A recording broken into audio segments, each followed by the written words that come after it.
Well, welcome everyone for Cloud Security London Meetup and Cloud Security London Meetup podcast. I don't know how to combine this, but essentially these folks started this, so we're just having to have a collaboration. So my name is Ashish. That's Shilpi at the background. We're basically running the Cloud Security podcast, and we started Cloud Security Meetup at different locations. And these folks were nice enough to have a collaboration with us. So I don't know if you guys want to talk about Cloud Security London, what you guys are about first. Yeah, thanks. First of all, thanks to Ashish and Shilpi for collaborating with us. Some people may have, has anyone been to the Cloud Security Meetup in London before? We did some online events, we did one in person, a couple in person maybe before COVID hit. So it's good, all new faces by the looks of things, so that's good. We scared everyone else away, so we might never see you again. Hopefully there's some people online maybe that have been here before, I don't know. But no, we've been running this meetup for a couple of years now. We did in person before COVID hit, and then we did it online. And then everybody got a bit sick of online events for a while, so we took a bit of a break. And then we linked up with Ashish and Shilpi from the Cloud Security podcast, who are doing like this global thing, I guess, where they're coming and collaborating with meetups all around the world. So they've actually come all the way over from Melbourne in Australia, landed yesterday. So pretty jet lagged, and we're quite impressed that they're still going at the moment. So no, we just wanted to welcome everybody back. We're good to be back with this first one back in person. So thanks for coming along. We've got a great session lined up from Paul.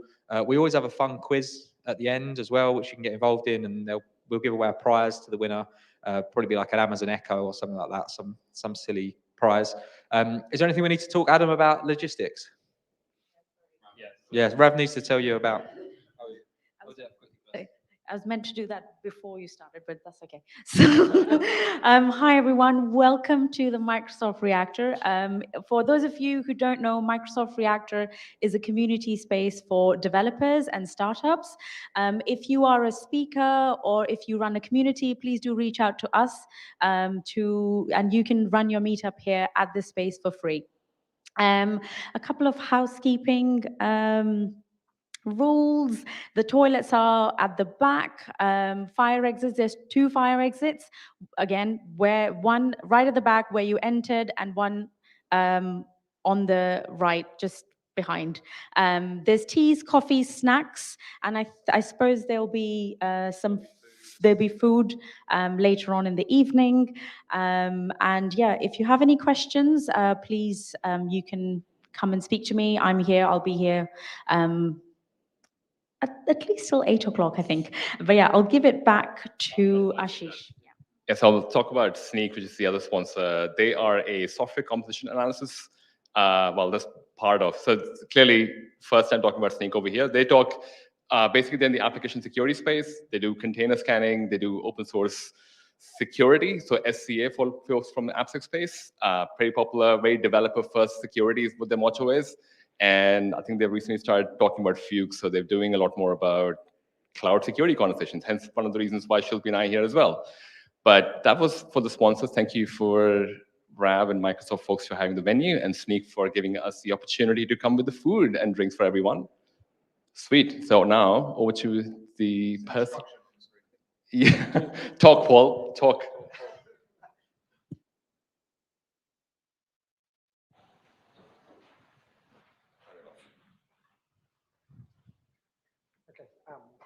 If you could just put it back to mirroring displays, that would be great. Still mirrored? Yeah, if you just bring out. Oh, it's okay. It's okay. Thanks. Did you do your thing?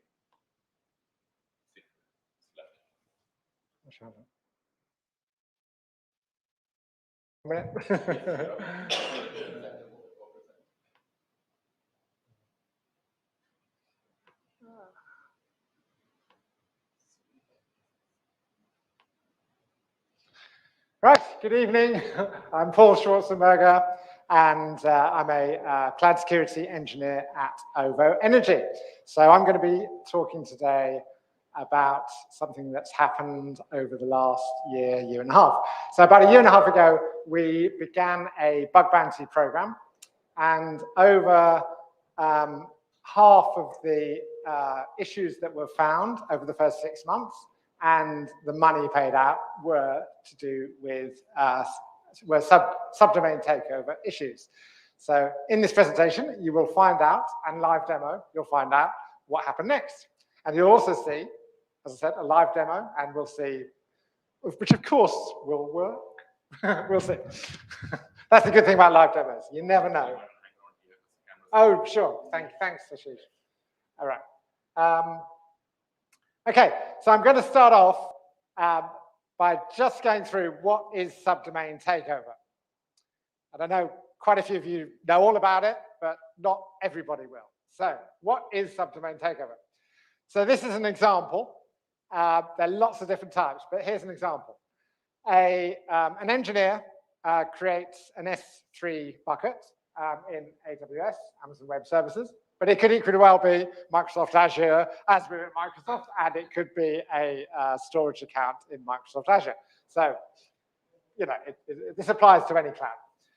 And then they create a DNS entry in, I'm going to carry on use this example is AWS, so it's Route 53, a Route 53 entry which points a domain to that S3 bucket. A user opens up their web browser or their mobile app, and that resolves DNS. So it resolves to a CNAME or IP address, whatever, and then they access the resource. So that's fine, and that all works, and that's good. But what happens? A year later, an engineer comes along and is tidying up their AWS account and thinks, well, I don't need this S3 bucket anymore. That service is deprecated. I'm just going to delete it. However, they might forget to remove the Route 53 entry that points to it. And then you have a dangling DNS entry, as it's called, and you've got a DNS entry that just points to something that no longer exists. And for certain types of cloud resource, like S3 buckets, when you create an S3 bucket, you can choose the name, and if the name doesn't already exist, then you can use it. So an attacker can then come along, or a bug bounty researcher, and create their own S3 bucket with exactly the same name, and now they've got control of that particular subdomain. So that's quite easily done, depending on the type of resource. It's very much a cloud thing, this, because it's cloud resources that tend to have this ability for any cloud customer to create a particular resource that matches the DNS entry. And this is an issue, it's a security issue, because once the attacker has possession of that domain, depending on exactly the type of subdomain, they can create content that affects can damage the reputation of of that organization. There are some examples of that,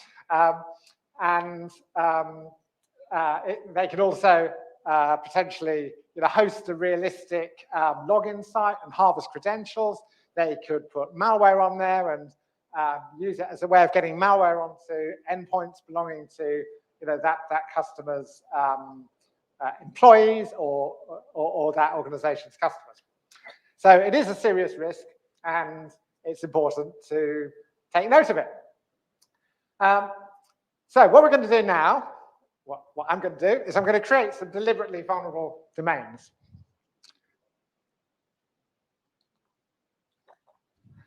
Right.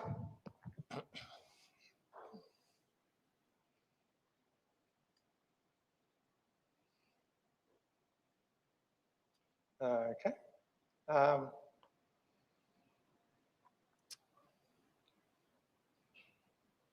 Okay. Right. So what I'm going to do is go into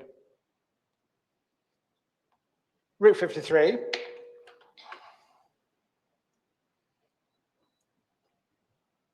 Yeah, I'm just going to make that a little bit bigger.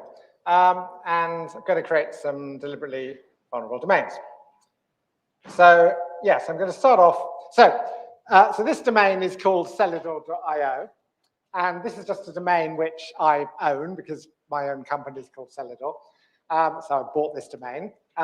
As it happens, the domain is actually was bought through AWS, but it equally well could have been bought through GoDaddy or anything like that. So I own that domain. So that means, and then I'm using Route 53 as the for the hosted zone. So what I'm now going to do is create some records within this domain. So yeah, so the first, so I'm going to, my theme today is planets. So we're going to start with mercury.celador.io. And what I'm going to do here is create a CNAME or canonical name. So we're going to choose CNAME, and we're going to put, oh, thank you, because that would not have worked. So I really appreciate that, Dean. Thank you for saving me. That's why, this is why I had it on here and the notepad, and I didn't copy and paste. So from now on, I will do what I planned, which is copy and paste. So, right, so I'm going to create that record. So I've created that. So this particular record simulates what I just showed you schematically with the S3 bucket. So in real life, somebody they wouldn't just create, well, they might actually just create a domain like that, but who knows what DevOps and developers might do. But more likely, they would create the S3 bucket and then delete it, and then it would be dangling, but it would have the same effect. So that's the first one. Yeah, so I'm now going to create another record. So this particular record, this time I'm going to create an A record. And we'll call this Jupiter. What we're going to, we're going to use this, but I'll just change it slightly.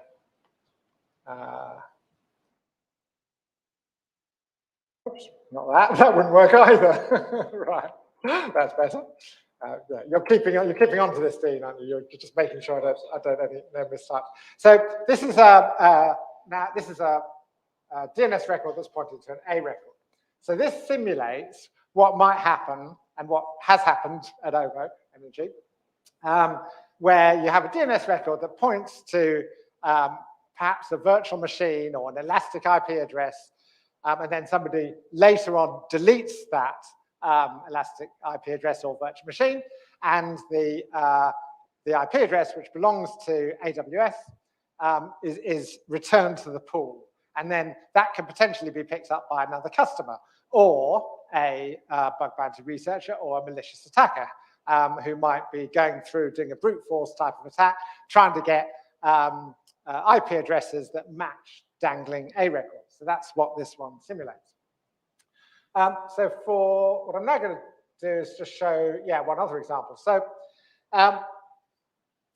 so a common thing that a lot of organizations do is to create subdomains. So in this case, the top level domain is celador.io, and that is, so I might want to have a subdomain called, blog.celador.io or whatever. And then within that subdomain, that could be on a separate, or maybe dev.celador.io.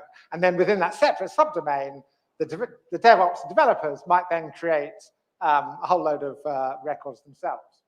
So, so let's have a look at that. So in this case, I've already got if we go back to the hosted zone level, we have a hosted zone that I've created called pluto.celador.io. And the last time I did this demo, I was reliably informed that when I said it was a planet theme, that Pluto is not a planet. Apparently it's not a planet. I always thought it was, but maybe it used to be a long time ago, and now it's apparently not. But anyway, right, so I created a separate hosted zone called pluto.celador.io. In this particular case, it's in the same AWS account, but quite often it would be in a separate cloud account or cloud subscription project or whatever. So within this separate hosted zone, when you create the hosted zone, then Amazon automatically assign 4 of their name servers, okay, as the name servers. So they're the 4 name servers. And then to actually get this to work, what we need to do is then create a delegation record in the higher level domain, celador.io, to point to in this example, pluto.celidor.io, which then points to these name servers. And again, this is a common pattern that we've seen at OVO Energy, but I'm sure it's very common, in all organizations. So what then happens? Well, what can happen is, again, maybe a few years later, somebody comes along and decides they no longer need this domain, this hosted zone. They want to save a bit of money, so they decide that what they're going to do is delete it. So we're going to confirm that we want to delete that zone. But what can then happen, particularly if it's in a different AWS account, is that whoever does that doesn't realize or forget that they have to delete the delegation record. So now we've got this record here that is just pointing to name servers that are not in use. So potentially what can happen now is an attacker or bug bounty researcher can go and use a brute force type of attack to actually get those name servers from the pool. And they can create pluto.celidor.io in their own AWS account, completely separate from this organization. And then if they get the same name servers or one of the same name servers, because they could do it 4 times, then they've taken over that domain. So that's that one. And then the last example I'm going to show you is in Cloudflare, just to show you that we're not just working on AWS. This is multi-cloud, potentially. Well, it is multi-cloud. So within Cloudflare, I've got a domain called happycloud.co, which I registered. Don't ask me why, but I registered a few years ago, and I've just set this up in Cloudflare. And I'm going to create a record here. So if I do add record, so this is also going to be a CNAME. So type is CNAME, and the name is going to be Neptune, which definitely is a planet. So this is a planet. And the target. So in this case, this is going to be an Elastic Beanstalk instance. So Elastic Beanstalk is an AWS service, which is, and I'm going to turn the proxy off and press save. Yeah, so Elastic Beanstalk is similar to Azure App Service or Google App Engine, where you can effectively just sort of upload some code, and then you automatically get that code running on virtual machines and with a load balancer in front of it, all sort of done for you and taken care of. So I've now created some vulnerable domains. So what I'll do now is go back to the presentation, put it back into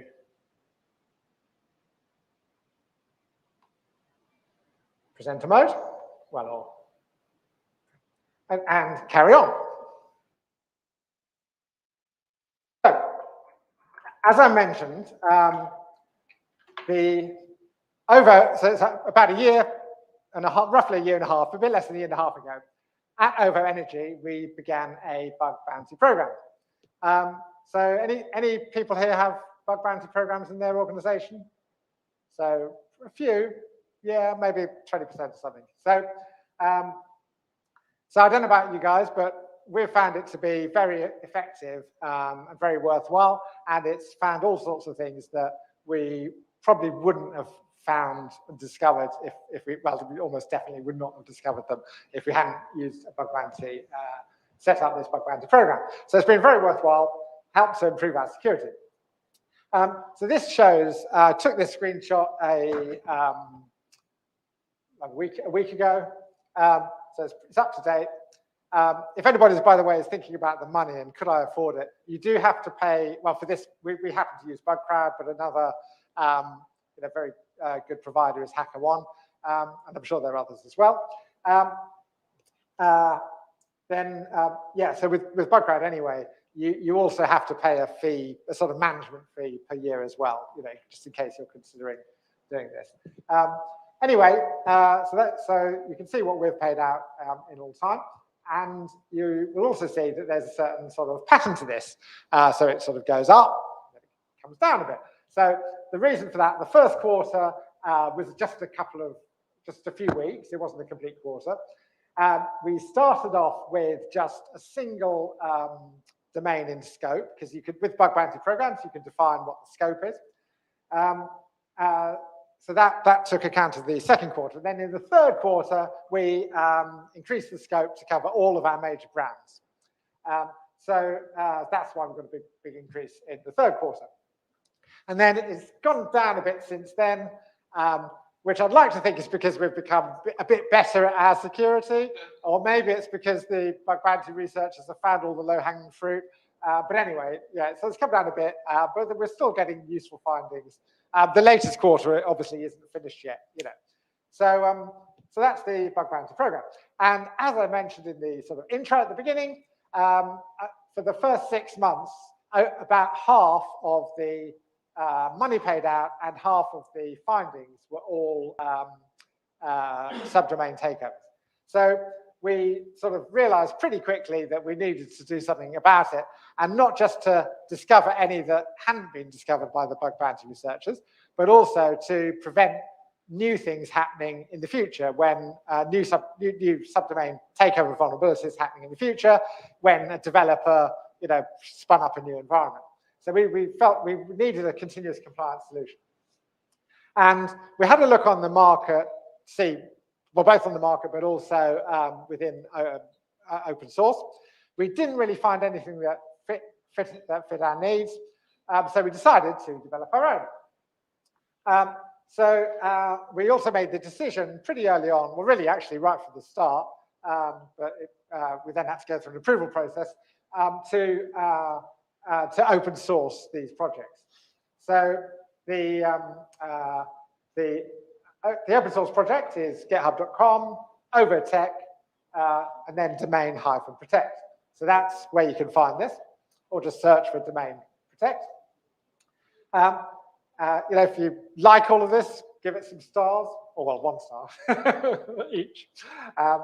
And we then brought out a second version that was geared to records within Google Cloud Platform.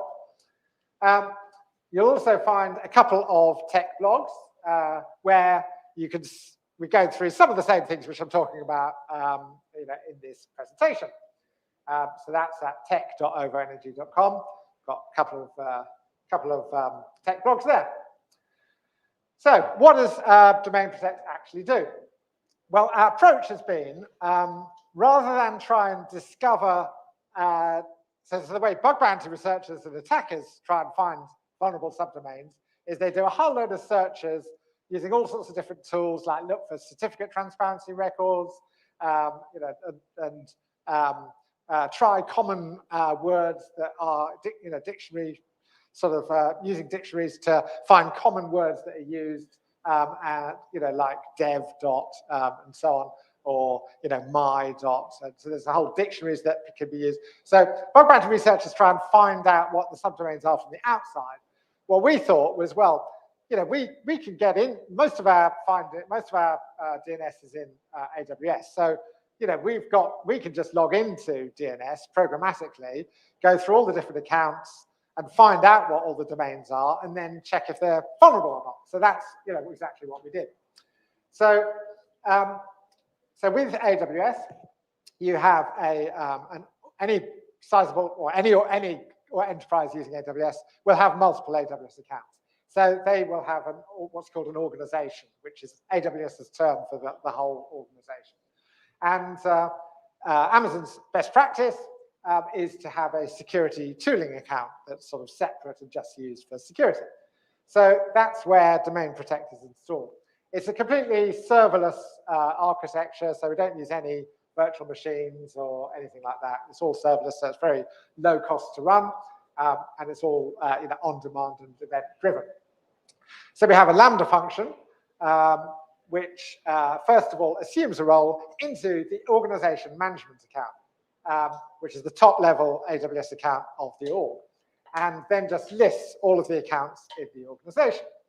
the Lambda function then triggers a step function, which is a AWS service that can be used to orchestrate multiple different Lambda functions. That triggers a Lambda function per separate account. And then each of those assumes a role into the target account and queries Route 53 to get a list of all the domains and subdomains. And then for each of those, it then checks whether they're vulnerable or not. Then if any are found, it writes them to DynamoDB, which is a NoSQL serverless database, similar to Cosmos DB in Microsoft Azure. It then publishes the results also to a SNS, Simple Notification Service topic. A separate Lambda function subscribes to that topic, which then sends a message to Slack. And you can also subscribe to that by email to get alerts by email. So that's what Domain Protect does. As I mentioned, you can receive alerts by Slack or email. So we have alerts when a new domain is found, a new vulnerable domain is found. You may also see there's a little BugCrowd logo there. So we've set up an optional integration with BugCrowd to automatically create issues in BugCrowd for certain types of findings. We have a separate alert with a nice green tick when something is no longer vulnerable. But of course, that could be because somebody's actually taken it over. So that's not always good news, but usually it is. We have reports, and all of these are produced by scheduled serverless functions. That lists currently subdomains and domains which are currently vulnerable to takeover. That comes out by default once a day. All of these settings are can be changed. And monthly stats for total number of findings. So that's the reports. We also have an option to manually scan from your laptop. So if you're looking at this for the first time, then what you can do is you can, or you're a pen tester, and you don't want to actually install a whole load of serverless infrastructure, then you can.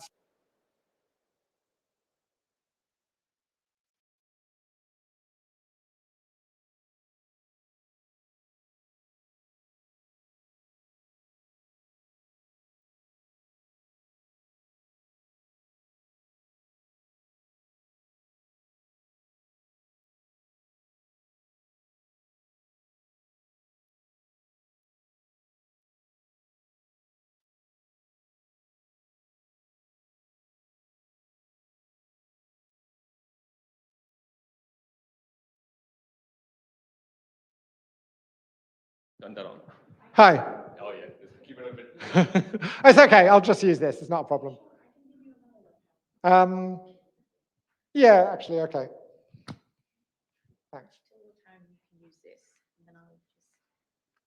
Okay, I have had to do. Actually, the last time I had to use one of these mics, it was actually at an AWS summit, and the mic.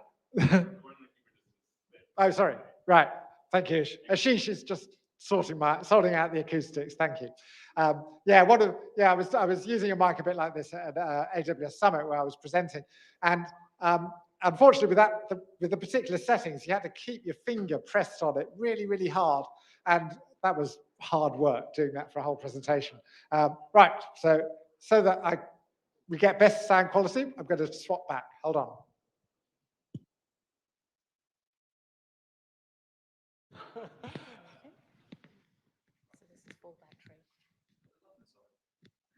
Yeah. Oh, okay. That was the community builders. Yeah. No, it's good. It's great. Great event. Okay. So you can also manually scan from the laptop, which is another option. The limitation here is it's just for a single AWS account at a time. So it's not as useful for the whole organization. Okay. So what we support at the moment is domain DNS records in AWS using Route 53, DNS records in Cloudflare, DNS records in on Google Cloud Platform, Cloud DNS, and we support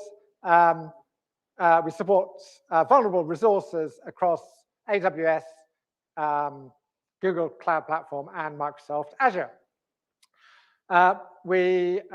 Those different types of vulnerabilities which we currently support are registered domains, subdomain delegation to using NS records, which I showed you earlier with that pluto.cellular.io domain, alias and CNAMEs to elastic beanstalk environments and S3 buckets. Also alias and CNAME to CloudFront distributions, which is CloudFront being a content delivery network with missing S3 origin. A whole range of different Microsoft Azure and Google Cloud Platform resources.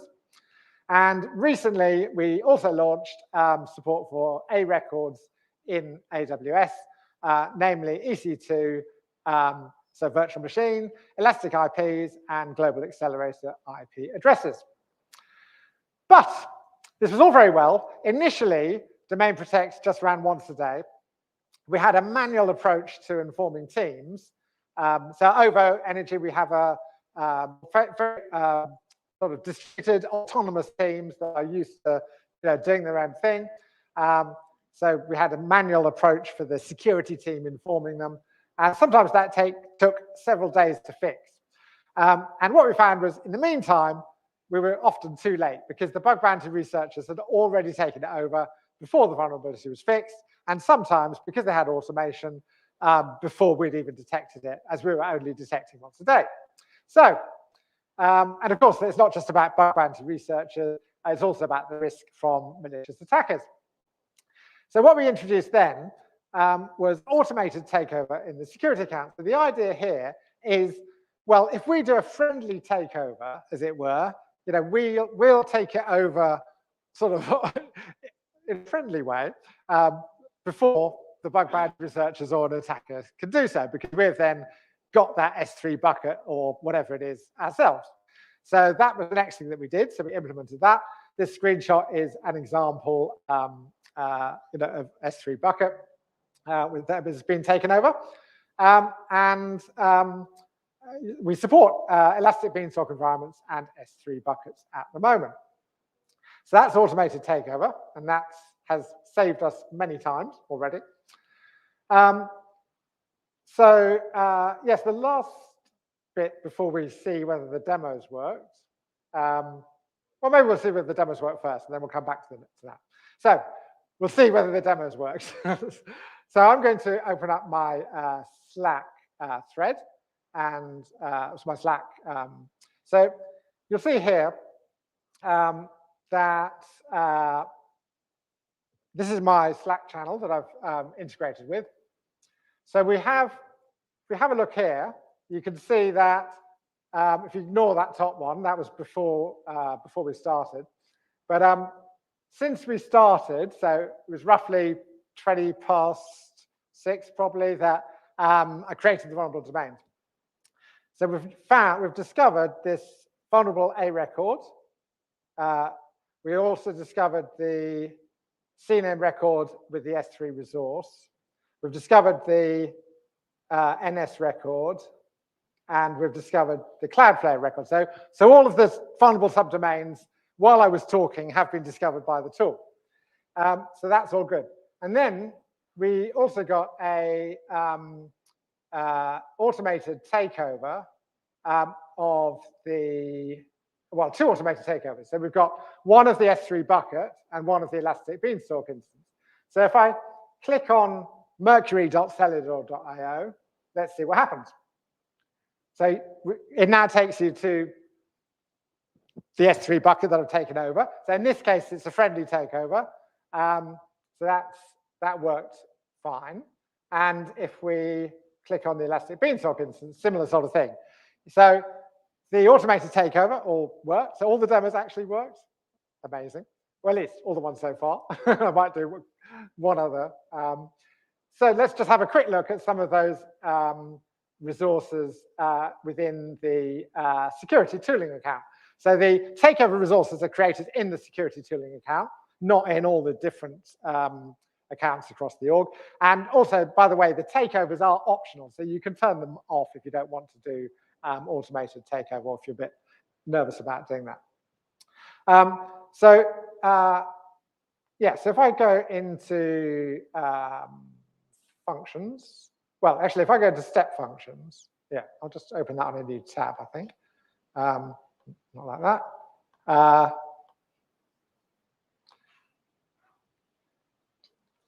Okay, so if I go to step functions, you can see here that we have a scan, and these scans are going every 15 minutes or so. And each of those scans actually scans multiple different AWS accounts. It's all green, so you can see there's no errors. So that's all good. If we go have a look at, for example, S3, we should be able to see the one of the resources that has been created automatically, namely the S3 bucket. And here it is, mercury.cellular.io. So that was created automatically. So to take over the domain. So that's all sort of worked fine. The other thing I will just quickly show you is an example of one of the reports. So if I go to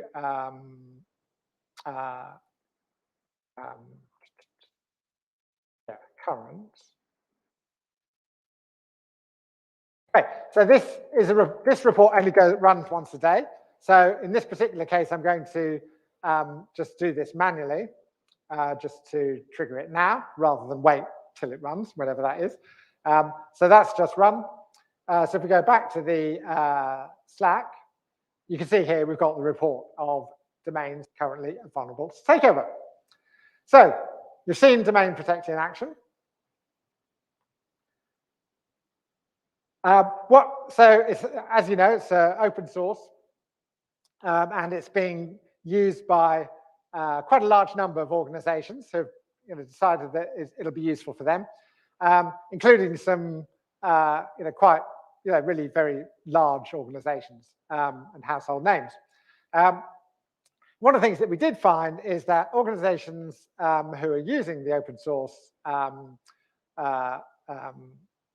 repo would typically clone it or take their own, code their own version of it in some way. And so it was quite a hassle to sort of deploy that. So to make it easier, we've actually released another open source tool, which is a different org, domain-protect, domain-protect-deploy. And this allows you to just deploy the whole infrastructure using GitHub Actions. And the nice thing about this is, and you can go to that if you want to have a look at some example, you can see the details of all of this. So normally, when you create a version of this for your own environment, it would be a private or internal repository, so to avoid any risk of showing any secrets or confidential information. Doing it this way, you don't have to clone or fork domain protect, you just run GitHub Actions. And it uses OpenID Connect, so there's no need for IAM users with long-lived access keys. And you can easily update to the latest version of domain protect simply by running the pipeline. That's all you have to do. And also, because the deployment is via Terraform and we use variables for anything you might want to change or features you might want to turn on and off, it's very simple to customize that for your environment. So just quickly show you that. So this is in this particular case, I've made it public just so that everybody can see it. This doesn't actually deploy to OVO. This just deploys to my own sort of test accounts that I've been showing you. But you can see the last time I ran it was a few weeks ago. There's you can see the details of the plan, the apply, and there's an approval step before the apply. And it runs in a dev version and a production version. So that is an easy, straightforward way to deploy domain protect if you want to do that yourself. So you've seen all of that. What were the actual results? So over the first year, we found approximately 200 vulnerable subdomains across OVO Energy. So that does sound quite a lot, but then I suspect that's probably not unusual for any large organization with autonomous teams where no controls have really been in place on this before. No controls like this have been in place before.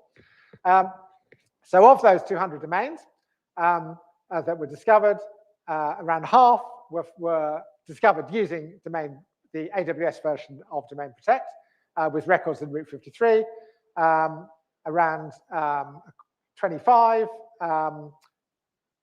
for DNS in Google Cloud Platform, and then similar number from BugCrowd, the bug bounty research platform that we use, and about a quarter from manual scans that were done mainly before we actually implemented Domain Protect. So that's the results. So we found it to be, extremely useful, and even now, it's still finding ones now that developers or DevOps accidentally leave. But on the whole, what we've found is that this has been a really good educational sort of process for our DevOps and developers because they've become more aware of the issues and they generally know what they need to do to prevent subdomains being taken over. So, what are the next steps? So we have a few possible enhancements. One which we're actually in the middle of doing at the moment is getting better test coverage and more automated tests, both unit tests and integration tests. So that's in process. Some of that's already been merged to the code. We've been asked to do an A-record check, or a record or IP address check for Google Cloud Platform in a similar way to what we've already implemented for Amazon Web Services. We'd very much like to cover Azure DNS.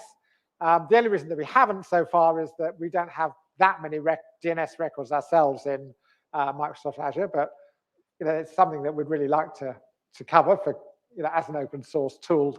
We want to support all the major clouds.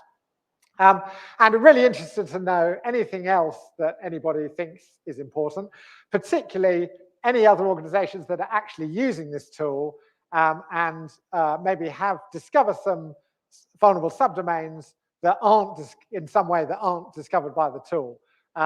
So, I'm sure that there are some types of vulnerable subdomains which aren't, discovered by the tool. And we very much welcome, this is open source, we really welcome external collaborators, and we have had, one so far from one of our customers. Well, not customers, but one of the people that have used the open source, the open source tool. But yeah, we'd really very much welcome any other external collaborators, either for some of the things on the slide here, but equally for anything else that is important, for a customer, for a user of the tool. So that's the plan. Next steps. So at this point, I would just like to say thank you very much. And if you want to contact me, well, I'll just say this first. If you want to contact me, the best way of doing it is, if you want to get a response, quick is via Cloud Security Forum Slack. So Cloud Security Forum is a Slack workspace which is set up by the community. I'm a member, well, quite a lot of us are members. Dean's a member, Ashish is a member. You just come up to any of us, we can invite you to join. There's some great content on there. It covers all the major clouds. There's some really good people on there, some really good discussions. So I'll definitely respond quickly to a private message, a private message there. You can also get me on LinkedIn, and you can get me on Twitter as well. So that's it from me. Thank you. Yeah, any questions for Paul? About the mic. Anyone has a question? I do have a question though. Yeah, so we can tell that, Ashish is a very experienced cloud security podcast host, because he always has a question ready. So I think, so what you mentioned was great, by the way, great presentation. Thank you. I'm also thinking about people who may not have the right skill set in their team for cloud security or even engineering skills. Is this something which is usually they can find in a vendor tool as well? Because a lot of people may already have a CSPM or one of those tools. Would they be able to find this there, or? So yeah, so that's a really good question. So I'm not aware of CSPM, cloud security posture management vendors, that have had this sort of functionality yet. However, there are a couple of, so funnily enough, after we launched this ourselves, there are a couple of vendors who do provide a commercial service, but they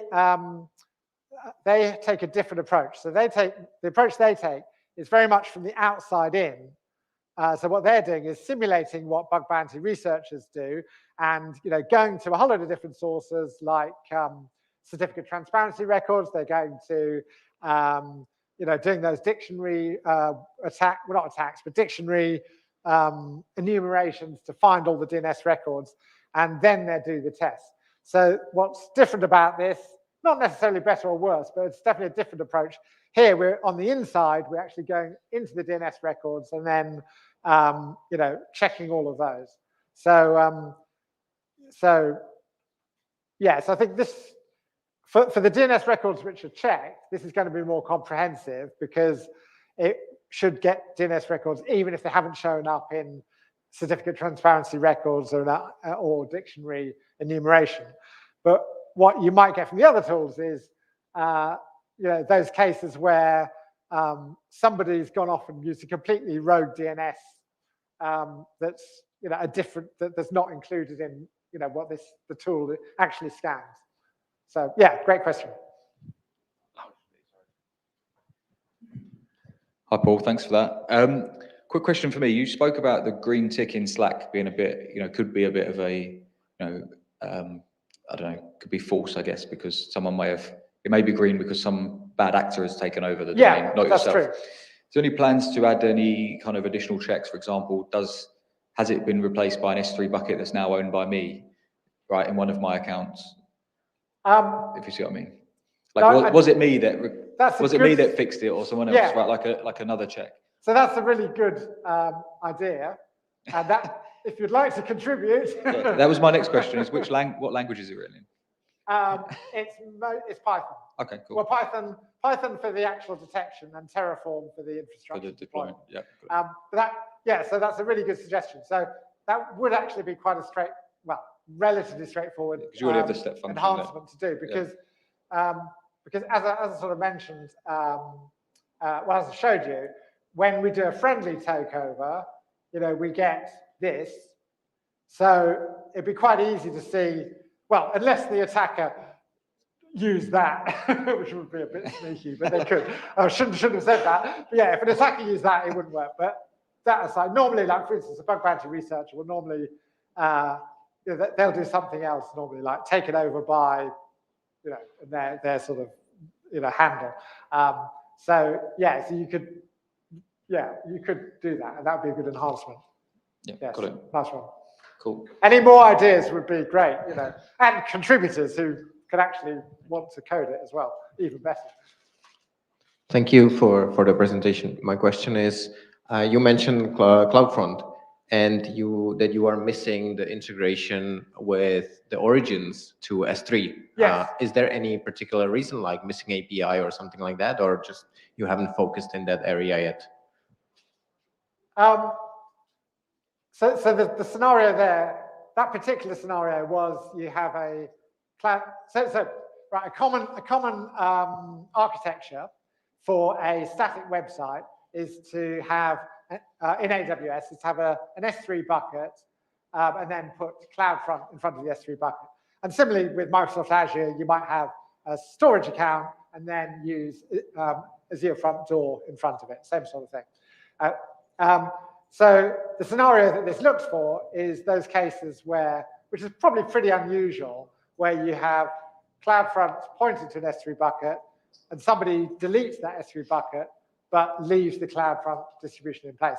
I mean, what I would say is that sort of issue would almost certainly not, it would almost certainly not happen if you use infrastructure as code and you have a single Terraform repository for everything, because you'll do your Terraform destroy and it would all get destroyed. But if somebody had, for example, set it up manually, then they might delete the S3 bucket, but not the CloudFront distribution. Right, yeah, I agree with the low probability of this problem. However, that's the same reason for not managing those S3, Road 53 records in the same CloudFormation or Terraform stack as well, right? Yeah, really good point. That's a very good point. So a good way to help prevent all of this is to use the same, as you've just said, I'm just repeating what you said, but use the same infrastructure as code sort of repository effectively to deploy both the DNS record and also the resource. That should definitely be encouraged, and it will help to reduce this considerably. But however, you do sometimes get cases where, and we do it over, where that doesn't happen. And nearly always, the findings we've had are where that hasn't been the case. And we've had either manually created records, or we've had records created in one account with one repository, and then a separate repository for the, for the infrastructure, and then they might use infrastructure as code to delete the resource, but they forget that they need to put a pull request into the other repository. Yeah, right. Absolutely. So the assumption basically is this is much less common than like missing the link between the Road 53 and any other resources. This is the most common scenario when you are covering those first. Yeah, I mean, we went for, so when deciding what features to implement, we chose the ones that the bug bounty reason. This was very much led by the bug bounty program. And it really does show how using a bug bounty program can improve your security, because we just addressed the issues that came up on the bug bounty program. And in the bug bounty program, they had to actually demonstrate takeover. So we only implemented code where takeover was actually demonstrated and therefore possible. And yeah, absolutely. We started with where the biggest bang for the buck, where we had the most issues, and then worked our way down. Absolutely. I think just to throw another span in the work, the older version of the Route 53 didn't allow for you to, so because your example where you had the domain created by AWS, to verify it, you had to wait, which Terraform or other people would not. Say, for example, you create a domain, but you have to verify it. That's a manual step where you have to wait for Amazon to issue it. Is that still a thing, out of curiosity? So, because you know how you're talking about the automation. So what's quite interesting actually is different cloud providers have different domain verification steps. So with AWS, you don't actually have to, well, it depends on the type of domain, but for name server delegation, you don't have to verify that you own the domain when you're creating the subdomain. And in fact, it would be quite difficult to do that. I meant more the parent domain when you're creating it. You know, the conversation is more around you can create an infrastructure and the, I guess, S3 bucket in one Terraform or one. Yeah. So I guess that would fail. The main domain account cannot be created with automation. I guess that's kind of where I was coming from. But I think you got the point. Subdomain, no verification required.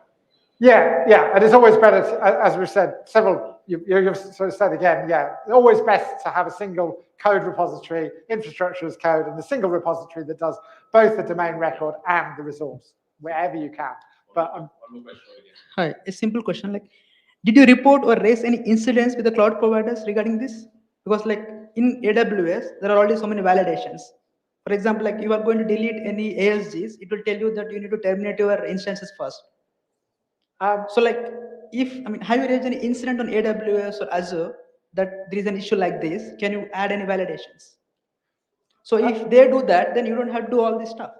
Yeah, so that's an interesting point. That's very simple, simple thing. Yeah, so the question there was really around cloud providers being more in terms of validation. So that is a very good question. And I mean, what I've sort of observed over the year or two since starting to work in this area is that all of the cloud providers have made some improvements in this area.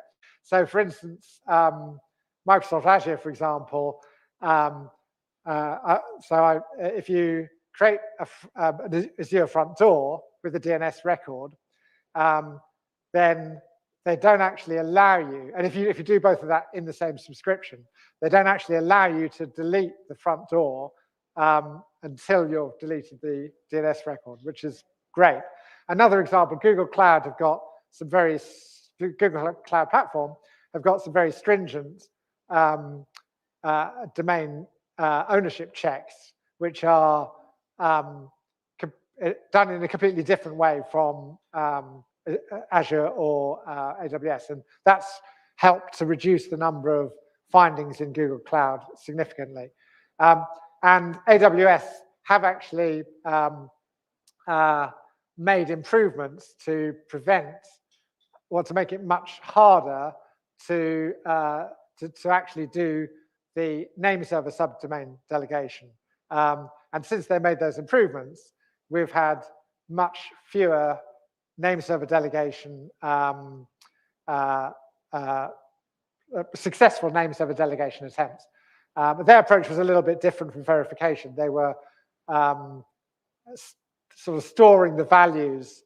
They are storing the values where you have delegated from one hosted zone to another, and then not allowing those particular values to be reused if it's all within AWS.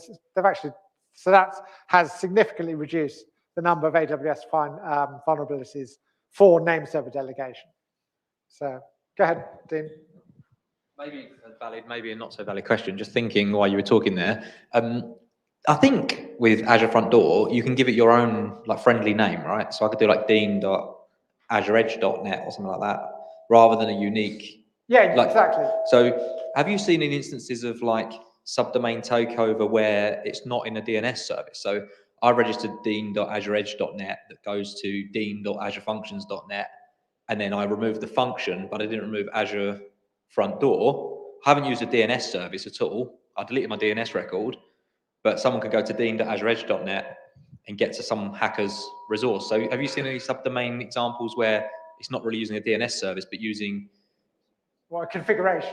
Well, it's a DNS record, but it's not in Azure DNS or Route 53 or something like that. We haven't had any bug bounty findings within OVO. How much do I get paid if I find that? You can join. Anybody, if anybody wants to, in fact, and also anybody listening, or either in person or remotely, if anybody wants to participate in the bug bounty program, it is a private program, but we can invite people. All you need is a BugCrowd account.